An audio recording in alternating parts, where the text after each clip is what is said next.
Hey guys, Dr. Decks here. Today I want to talk to you about decking lifespans and the maintenance involved to keep up that decking product. So if you get something out of this video or you like what you see, don't forget to click that subscribe button, all right? Let's go back about 20 years. 20 years ago, maybe 30 years ago, the only option was cedar. There's a lot of different types of cedar. There's 5/4 by 4, 5/4 by 6, 2 by 4, and 2 by 6. Those are basically one of the options that we had as far as an alternative to using pressure-treated lumber.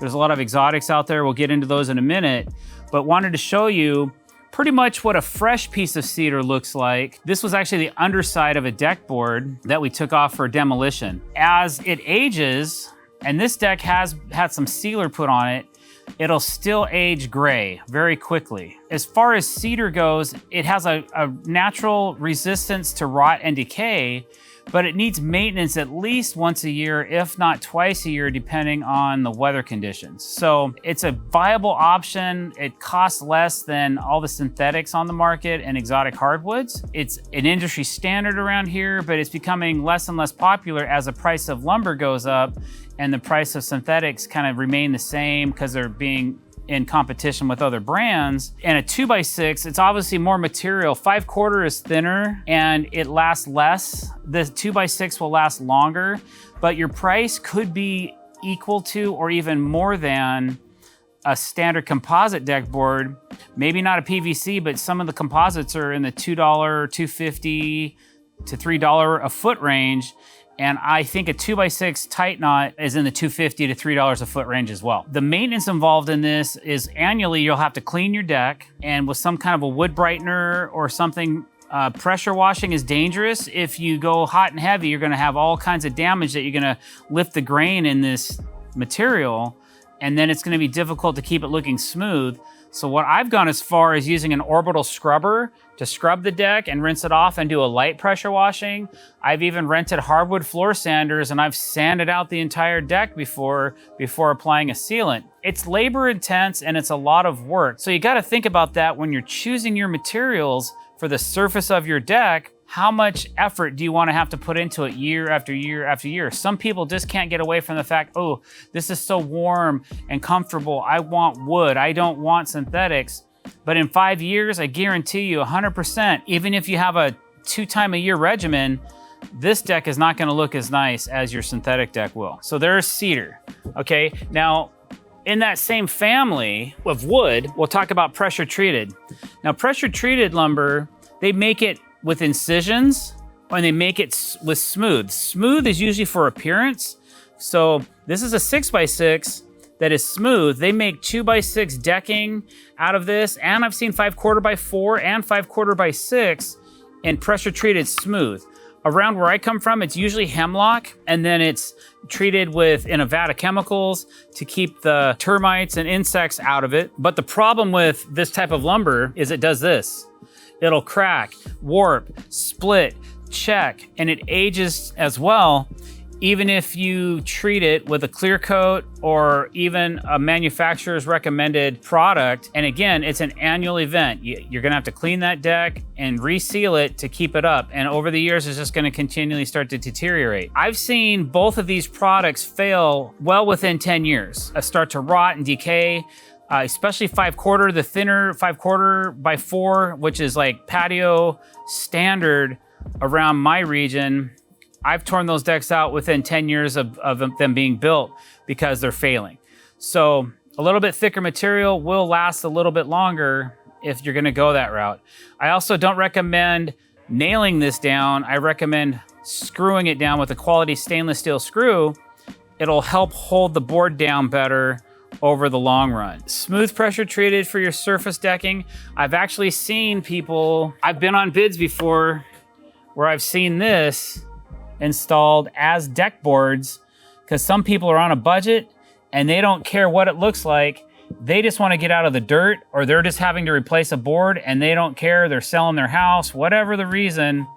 I don't get it. I've never understood it, but somebody they'll use this pressure treated board instead of a smooth pressure treated board with all these incisions, probably just because they don't know better, or like I said, they just don't care, or they're just going for the cheapest price. So This doesn't look nearly as nice. It splinters out faster. It's not as smooth as a pressure treated porch board would be. I don't recommend using this as surface decking. It's not really designed for that. It's more for structural lumber. The reason these incisions are in here, it's my #1 most asked question on social media, is these incisions are designed so that it forces the treatment of the chemicals deeper into the hemlock. If you look, I've shown this before on my page. I don't know if you guys will be able to see it. This is not really what this video is about. You really can't see it. Well, maybe on this piece you can see it. You can see that the treatment only goes in so far. Even though this board's wet, the treatment only goes in maybe a 1/4 inch, if that. And so if this board was not incised, the treatment wouldn't go in as far. They would have to pressurize it differently, and they would have to leave it in the chemicals longer. Hence, this product is more expensive because it's not incised. It's treated differently to get that pressure into the board. And pressure treated lumber I've seen last from 10 to 20 years. After that, it's starting to wear out. While we're still on the wood thing, I have a couple pieces of Ipe, and I've actually put a sealant on it. Ipe is an extremely hard Brazilian wood. It's also known as ironwood, and it lasts a very long time. It's just as expensive as any composite board or PVC plank. So, but it's more difficult, way more difficult to install. You're gonna have to pre-drill and screw this board, and you're gonna smoke a lot of drill bits doing that. And then you also have to treat your end grains before you install it with either a wax product, a liquid wax, or maybe a product called Q-Tech Extreme to keep it from splitting. Because once you cut this, if you don't treat it, it's gonna crack, just the way it is. This side of this board is fine, but it's been indoors. So I've actually run some products on here, different colors, to show a client of Q-Tech using just that product, and then I've also tinted it. You can kind of see here's a couple different colors.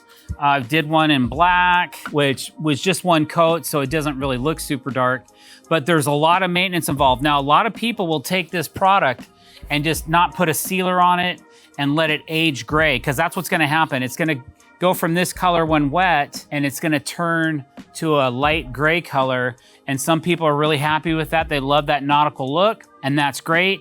But it's also gonna get a lot of surface checks, and this product can move. It can move around a little bit during the seasons. So you wanna definitely face screw this with stainless steel screws, and you wanna put at least a clear coat on it, but something that has UV protectant in it to keep it from aging out or from the surface checking, because this product can check quite a bit, and there's no guarantees on that. So, but this lasts much, much longer than a cedar or pressure treated board will. This board will last 50 years without having any problems. Your frame will go out before your decking will, unless you're gonna use an alternate metal frame. We have another video coming out talking about framing systems, so stay tuned for that, and that will hopefully explain some of that for you as well. I've done probably 100 of these type of decks in my career, but the one I do the most is PVC. So then we get into our composite boards and our PVC boards. This is all in the TimberTech family. These are a value-based board. You can see the scalloped bottom.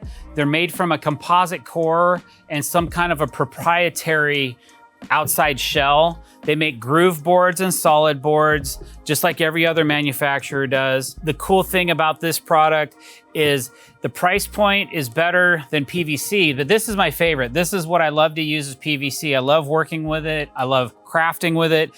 I can bend it like crazy.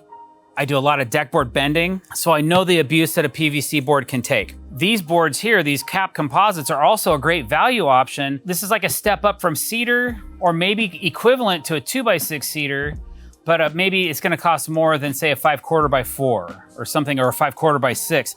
You really need to compare sizes when you're doing this kind of thing so that you're being fair to the value of it. And then you're considering the maintenance. These boards are gonna last 30, 50 years. And the maintenance on them is gonna be an annual cleaning. What you're gonna have to do to any deck you own, you got to clean it once a year just to keep the framing in good shape by getting all the stuff and sediment and everything out of the cracks of the decking and make sure that things stay clean.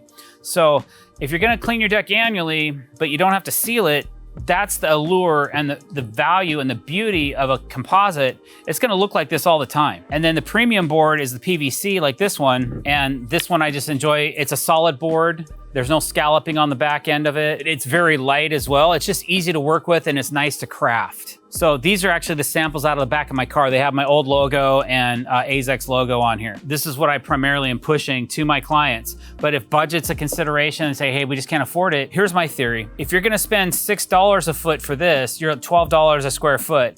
If this, let's just say this is $3 a foot, so you're spending $6 to $7 a square foot. Let's just say there's $5 a square foot difference. We're building a 500 square foot deck. For $2,500, you can have the premium decking product. I don't see that breaking anybody's budget when you're at that size and scope of a deck. So most of my clients go with this. Another reason is the Cortex ability, the way I can hide fasteners and keep that deck just clean, fastener free look by using this brand right here and this color, this texture. So basically those are your options, some of your options for decking. Like I said, the exotic hardwoods, there's all kinds of, there's zebra wood, kumaru, there's mahogany. You can use all kinds of different hardwoods as well. They all are gonna require that annual maintenance that a standard deck will. Only your composites and PVCs will reduce the maintenance to a cleansing instead of the actual applying of anything to it. So I hope that answers some questions for some of those people out there considering to build a new deck.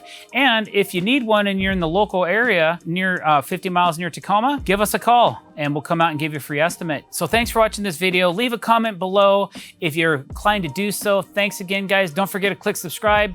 Have a great day.